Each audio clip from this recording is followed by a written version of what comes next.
দর্শক, আপনারা দেখছেন শীতকালে ব্ল্যাক সোলজার ফ্লাই এর লার্ভার গ্রিন হাউস একটি ঘরের মতো তৈরি করে এখানে 100 ওয়াট বাল্ব ব্যবহার করে ভিতরের তাপকে নিয়ন্ত্রণ করা হচ্ছে।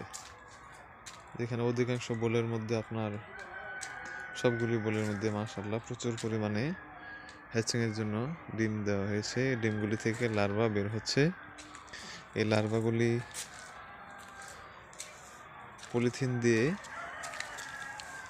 দিয়ে করা এরকম একটা গ্রিন হাউসের মতো ঘর, যার ভিতরে তাপকে নিয়ন্ত্রণ করা হয়। প্রচুর পরিমাণে এটার ভিতরে তাপ রয়েছে। তাপের কারণে লার্ভাগুলি খাবার খাবে এবং বড় হবে।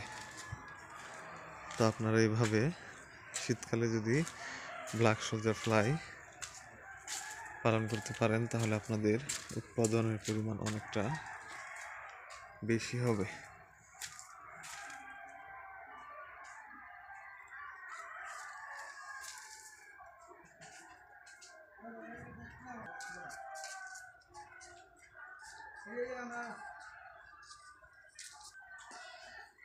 দর্শক, এভাবে আমরা শীতকালে ব্ল্যাক সোলজার ফ্লাই উৎপাদনের ধারাবাহিকতা অব্যাহত রাখতে পারবো।